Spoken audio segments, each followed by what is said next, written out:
Hello and welcome to Reacting Reddit.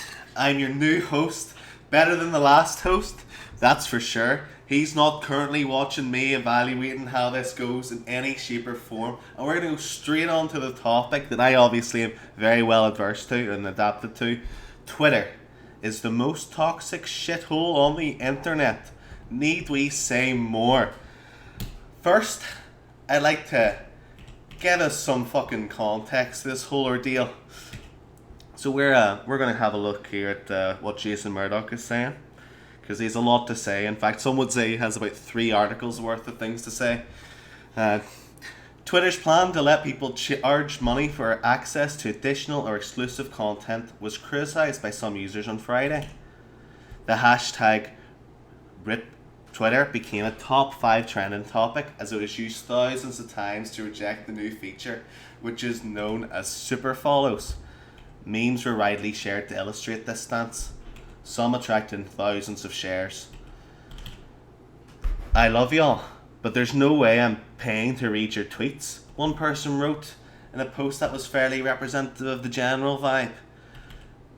Subscription services being integrated into a platform is nothing new and is widely used on websites such as Patreon, Substack, Twitch, and YouTube.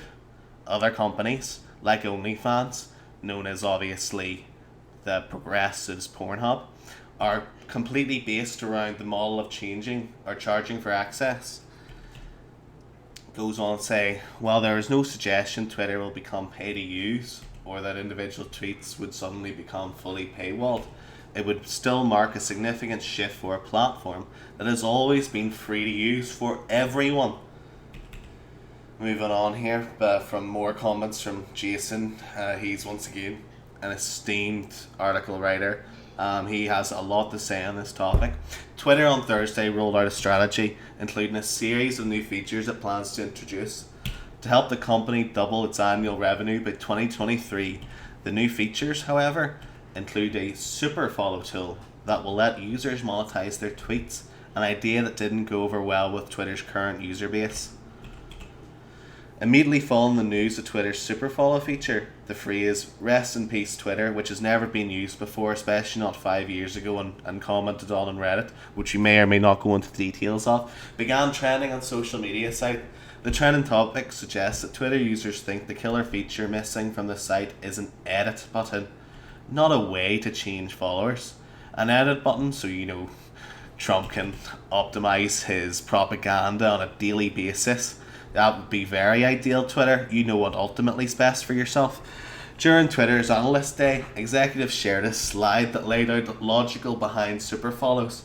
We're rethinking, incentivize, and exploring solutions to provide monetary incentives, models for creators and publishers to directly support and provide appreciation to monetary assets following a progressive curve of linear, progressive modulation. In a 4-term quarter, we have now seen more and more corporate speech used to disguise people's points. The super follow tool is far from the only new feature in its works. It's filing with the Securities and Exchange Commission. Twitter says it aims to double development velocity by the end of 2023. Deadline, which as we know are always met by development and software companies, which means doubling the number of features shipped per employee that directly drives either MDAU, something we all know, monetized daily active usage or users, or revenue. Additionally, Twitter aims to reach at least 315 million daily active users in Q4 of 2023. I actually assumed that was more of a Q1 of 2024 thing, but that's quite remarkable to see, which represents about a 20% compound annual growth rate from the base of 152 million daily active users reported in Q4 of 2019. The company wants to at least double total annual revenue from 3.7 billion in 2020 to 7.5 billion or more in 2023. Whew! That's some big boy money there. Twitter also announced new tools that it says will promote healthy engagement on the site. A healthy Twitter is critical to growth, the analyst slide deck says. That means making sure conversations are safe from abuse and harassment, and that we do everything we can to reduce spam and misleading information. Misleading? Miss fucking leading? Holy shit. Anyway, with the new safety mode, Twitter says it will detect accounts that might be acting abusive or spammy and limit the ability of those accounts to engage with you. The new mode will also include an auto block and mute button, which promises to automatically block accounts that appear to break the Twitter rules. The mute accounts that might be using insults, name calling, strong language, or hateful remarks. No way any of that could be misinterpreted and could be used as a generalized way for a company to simply restrict the message of people that they don't like. That has never and will never be utilized by companies. That's my outstanding statement to you all. The hashtag RIP Twitter was likely the response that the executives at Twitter likely expected, or at least certainly hoped, because as known, the Twitter executives are sadists that like nothing else more than the pain as it provides them an erotic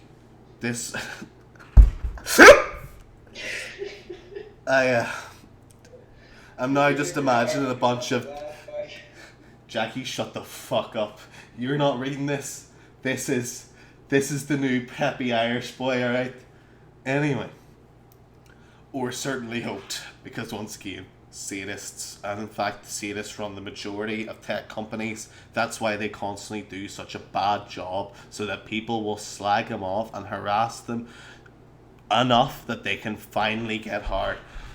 Anyway, however, it quickly became one of the top 5 topics on the microblogging service, with nearly 40,000 tweets as users expressed bluntly their opinions of the new feature, super follows. Super follows, by the way, an alternative name for the process used by stalkers. Memes pushed home the feeling of users after Twitter announced that it would let people charge money for access to additional or exclusive content. The response was itself priceless. Oh, I wish I had some kind of soundtrack to play a round of applause, because he deserves it, that man. A common refrain was that users of the social media platform simply wanted to have the ability to edit their posts. Super Moneymaker, Twitter announced a new function during its Twitter Analyst Day 2021, and the social media company said it was being added as a way to provide monetary incentive models for creators and publishers to be directly supported by their audience. While Twitter is certainly pushing the fact that it would provide creators with income, the fact remains that the service could also use a revenue stream. Twitter needs to find more revenue sources whilst keeping the core product free, explained technology analyst Roger Entner of Recon Analytics. Just like free massive multiplayer online games that sell add-ons and sometimes make a difference, but are often cosmetic, if anyone just so happened to have seen that beautiful red star go through the screen, you are a lucky lad, because that's not supposed to happen too regularly. Just like free massive multiplayer games, you need add-ons, but are most often cosmetic. In this scenario, it's not just cosmetic, it's actually limiting what people are going to be seeing, which could allow, pools of people to have their own little conversation circles and stuff even more imposed on a platform that already has critics saying the exact thing is happening already. Anyway, Twitter is following the same successful path added in there. There's always backlash to change, as we will probably be referencing in the next segment of this. But Twitter should ignore the vocal minority who doesn't pay anything for this service. Twitter isn't a charity, but a profit-making enterprise for investors. It's also a large means of humans to be able to converse in the modern day, and so restrictions and stuff in the way that could be expressed could potentially lead to a restriction of our own ability to have free speech. But I want to go a little tiny touch, just a little dab into background info for anyone that doesn't quite know what the fuck Twitter is. Twitter is an American microblogging and social networking service in which users post and interact with messages known as tweets. Registered users can post and like and retweet, but unregistered users can only read them. Users access Twitter through its website interface or its mobile device application through the service it could access via SMS before April. Twitter Inc. is based in San Francisco, California, and has more than 25 offices around the world. Tweets were originally restricted to 140 characters, but was doubled to 280 for non-CJK languages in November 2017. I have no clue what non-CJK languages are, but we'll go ahead and we'll provide a link in that description to give a bit of context there. Dude, what did you do? Now you have to remember that.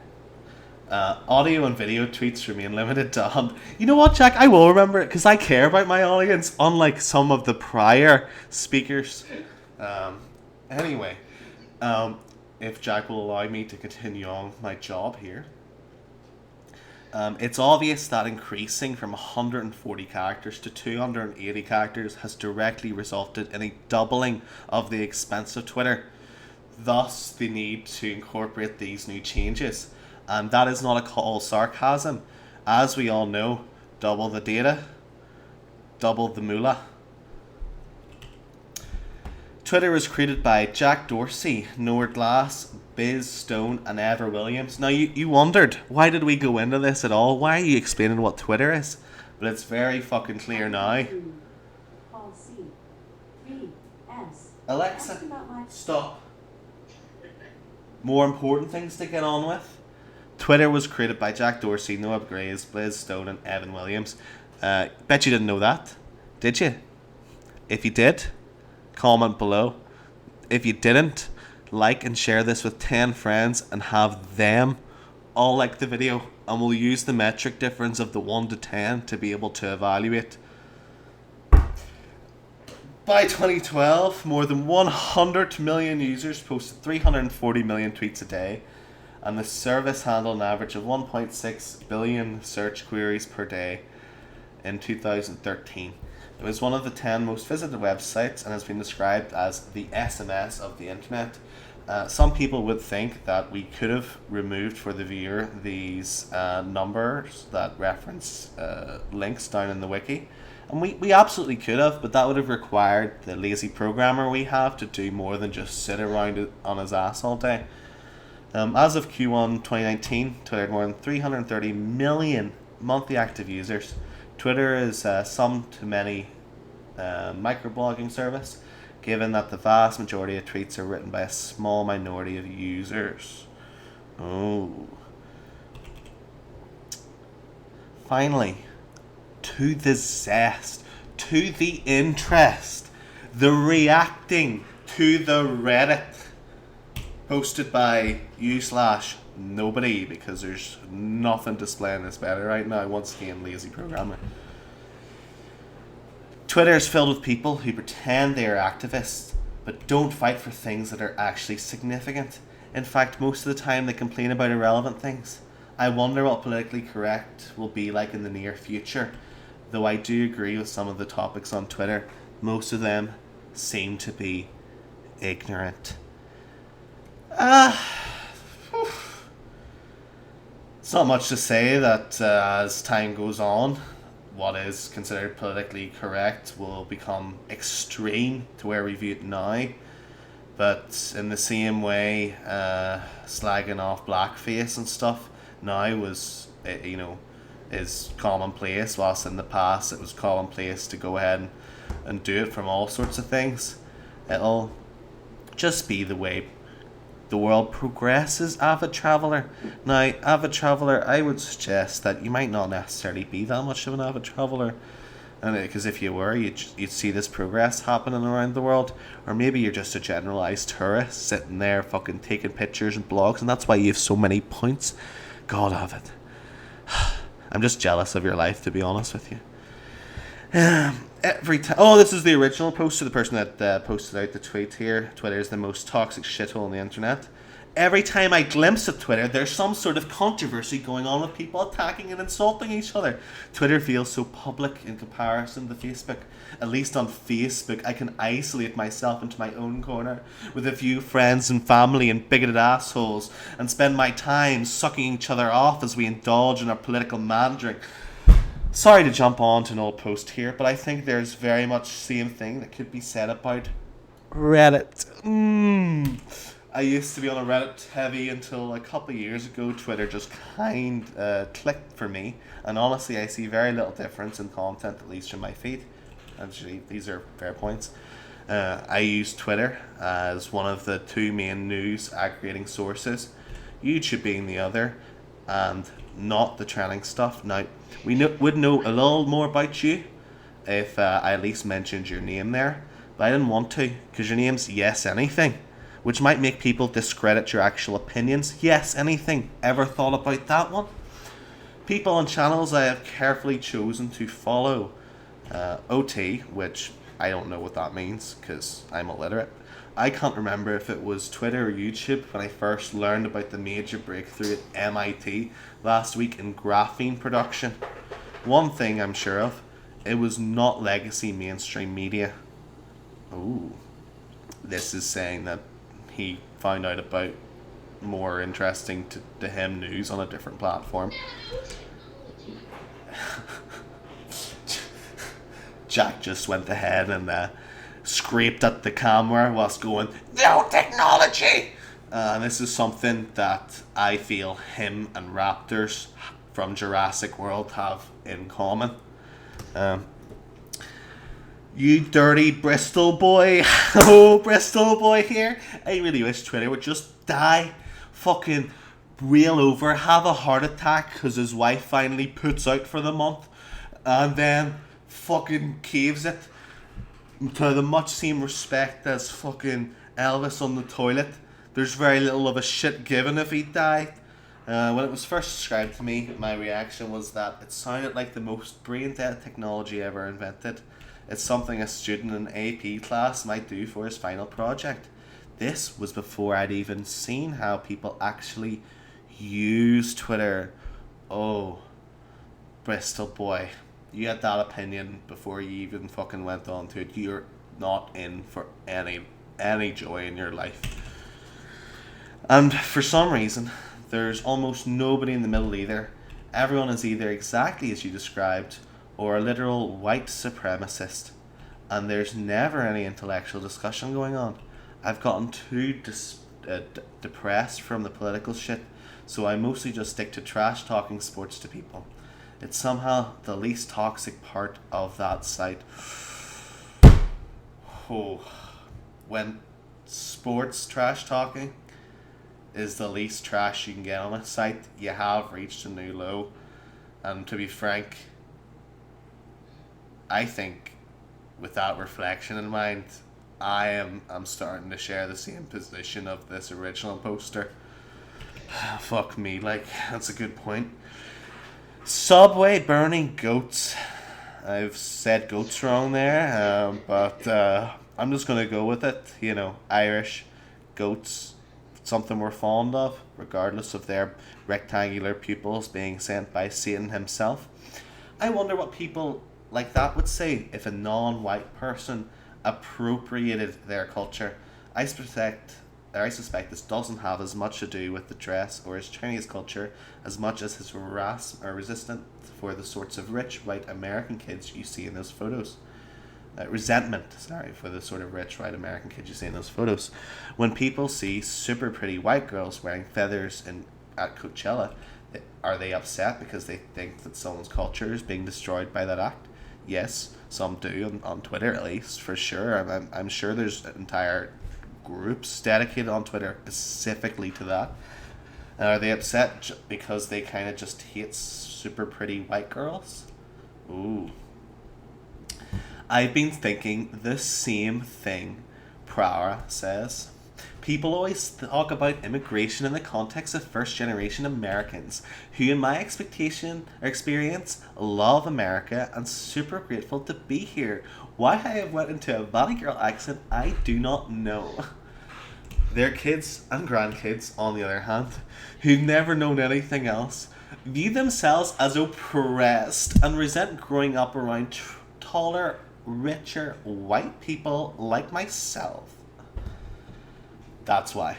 I just knew something in this was going to push me right back into that Californian fucking rich cunt vibe. And I think before my brain is overtaken by these just negative vibes, I need to go get myself a Starbucks, rest for a minute, and let the caffeine hopefully get me to the point where I can do something productive today. And so with that, I say, thanks for watching. Subscribe for more, and come back for another game theory.